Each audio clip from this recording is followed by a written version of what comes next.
Hello সবাইকে, আজকে আমরা আনবক্সিং করবো হচ্ছে একটা ফ্ল্যাশ লাইট, ছোট টর্চ লাইট। এগুলো হচ্ছে চাইনিজ সিমেক্স ব্র্যান্ড লেখা, আসলে এগুলো কোনো ব্র্যান্ডেরই না। এটার দাম হচ্ছে 200 টাকার মতো। এটা হচ্ছে মানে ফোকাস করা যায়।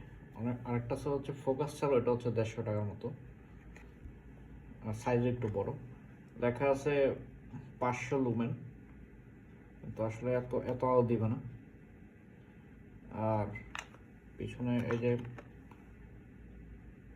বেশি কিছু লেখা নেই, মডেল হচ্ছে SP7750।